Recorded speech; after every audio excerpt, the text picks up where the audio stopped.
ఎక్కడెక్కడ ఏ ప్రాజెక్టులు అవసరం పడతాయి, ఏ ప్రాజెక్టుల ద్వారా శాశ్వత కాల ప్రయోజనాలు మన రైతులకు అందించగలుగుతామనే ఒక మహత్తరమైన ఆలోచనతోనే జలయజ్ఞం పేరుతో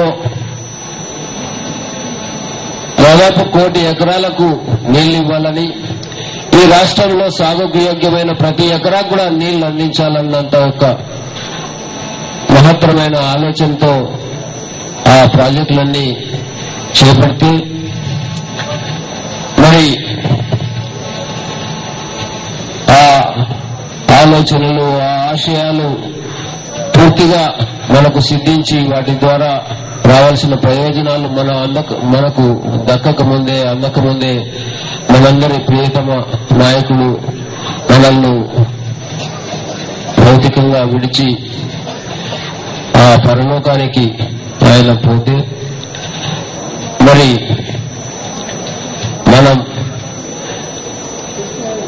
ఆ ప్రాజెక్టులన్నీ కూడా అర్ధాంతరంగా ఆగిపోతే తద్వారా ఏర్పడే ఇబ్బందులు, ఇలాంటి ఇబ్బందులు మనకు రాకూడదని మనం కలిసికట్టుగా గట్టిగా కృషి చేయాల్సిన పరిస్థితిలో ఈ ప్రభుత్వం మరి మన కాంగ్రెస్ పార్టీ ప్రభుత్వమే కదా, మరి వారి వారసత్వాన్ని కొనసాగిస్తామన్న ఈ ప్రభుత్వాలు గాని ముఖ్యమంత్రులు గాని పూర్తిగా విఫలమైతే, నిష్క్రియంగా నిలబడిపోతే మరి ఇంత ఘోరమైన విపత్తు మన పులివెందుల రైతులకే దాపురిస్తే మరి తప్పకుండా మనం పోరాడాల్సిన అవసరం ఉంది. ప్రధాన ప్రతిపక్షమైన తెలుగుదేశం పార్టీ కూడా పూర్తిగా ప్రభుత్వ పార్టీతో కుమ్మక్కై ప్రజాపక్షంగా వైఎస్ఆర్ కాంగ్రెస్ పార్టీ చేపట్టే అన్ని కార్యక్రమాలను కూడా నిలువరించడానికి, అడ్డుకోవడానికి మాత్రమే పరిమితమైతే, లేకపోతే రాష్ట్ర ప్రజలందరి ఆదరాభిమానాలను నోచుకుని మన దివంగత ముఖ్యమంత్రి గారి కార్యక్రమాలన్నింటినీ ముందుకు తీసుకుపోగలుగుతానన్న సంకల్పంతో మన జగన్ రెడ్డి రాష్ట్రం నలుమూలల ప్రజలను కలిసి ప్రజలతో మమేకమై వారి కష్టసుఖాల్లో పాలు పంచుకుంటూ రైతులన్నా,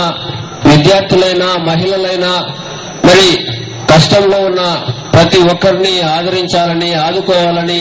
తను పడే తపనతో రాష్ట్ర ప్రజలు విపరీతంగా జగన్ను ఆరాధించి అభిమానిస్తే ఆయనను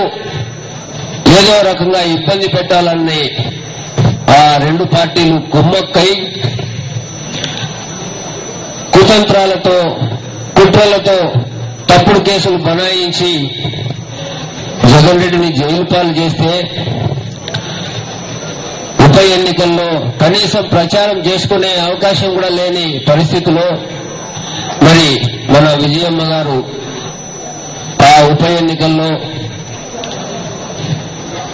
వైఎస్ఆర్ కాంగ్రెస్ పార్టీ ఎన్నికల ప్రచార బాధ్యతను తీసుకుని